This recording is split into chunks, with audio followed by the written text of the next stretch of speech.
ओम श्री परमात्मने नमः।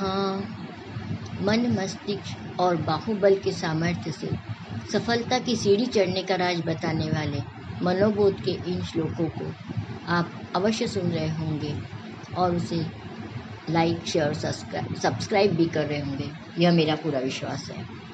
इस श्रृंखला की यह 34वीं कड़ी। मूल मराठी श्लोक।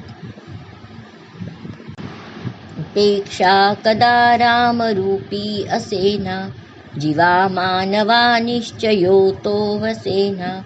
शिरी भारवाहेन बोले पुराणी, नुपेक्षी कदा रामदासाभिमानी।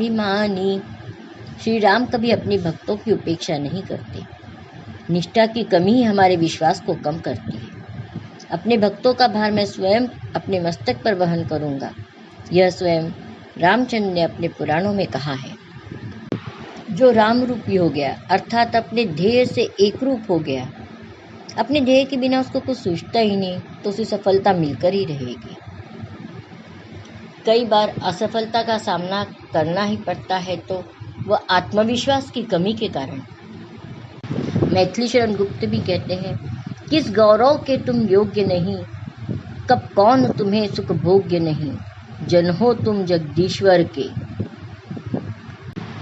करके विधि का वाद न खेद करो। निज लक्ष्य निरंतर भेद करो। अगर आप में विश्वास है कि आप जो कर रहे हैं वो सही है, तो पूरी कायनात आपकी मदद के लिए निश्चित आगे आएगी। इसका उदाहरण श्री रानाडे जी, एकनाथ जी रानाडे, जब उन्होंने कन्याकुमारी में विवेकानंद शिला स्मारक बनाना एक असंभव सी घटना लगी थी। अनेक अड़चने थी, सामाजिक, राजनीतिक, हर तरह का विरोध, हर तरह का दबाव था, परंतु उन्होंने मन में दृढ़ निश्चय कर लिया और लोगों से जिसने जो दिया 1 रुपए तक उन्होंने स्वीकार किया और जुटे रहे पूरी लगन से।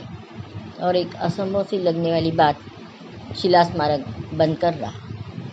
इसी तरह सुधीर जी फड़के, रणदीप हुड्डा, इन्होंने स्वातंत्रवीर सावरकर, उनका चरित्र लोगों के सामने, वास्तविक चरित्र, क्या कठिनाइयाँ उन्हें जेल में हुई है, अंडमान जेल में, वो सब लोगों के सामने लाने की दिल से चाह रखी। अनेक अड़चनों का सामना किया।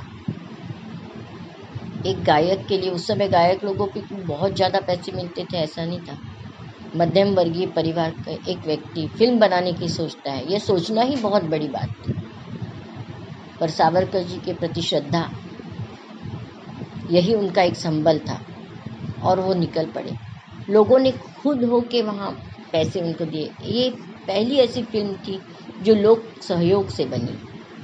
रणदीप हुड्डा में जब फिल्म बनाई तो उन्हें भी अपने पिताजी की संपत्ति बेचनी पड़ी मुंबई की। महेश मांजरेकर ने निर्देशन से अपने आप को अलग कर लिया। कई कठिनाइयाँ आई, परंतु अंत में उन्होंने भी यह फिल्म बनाई और जो सफल रही। गायक अजीत खड़खड़े जी भी अपना एक किस्सा सुनाते हैं। उनकी आवाज़ कोई अच्छी नहीं थी, पर मेहनत करने की बहुत तीव्र इच्छा, लालसा और गायक बनने की।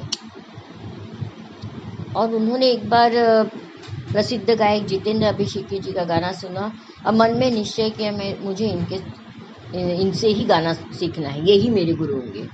और वो उनके पास गए तो उन्होंने बोला, आप गा के दिखाओ थोड़ा। जब उन्होंने गा के दिखाया तो नहीं, हम नहीं सिखा सकते। बोले, आपने आवाज़ में मतलब वो ताकत नहीं है, आप पहले कहीं और सीखिए, थोड़ा अपना स्वर साधिए, उसके बाद मेरे पास आइए।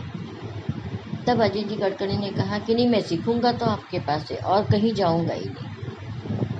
और वो पूरी लगन से बार बार उनके पास जाते गए। उन्हें विश्वास था कि मैं मेहनत करूंगा तो ये काम मैं कर सकता हूँ। और सच में एक दिन ऐसा आया कि जब जितेंद्र जी अभिषेकी ने उन्हें अपना शिष्य स्वीकार किया और उसके बाद एक प्रसिद्ध गायक के रूप में अजीत जी खड़खड़े को सभी जानने लगे। क्यों न हम भी प्रयत्न करें, अपने मन का विश्वास कभी कमज़ोर न होने दें। जय जय रघुवीर समर्थ।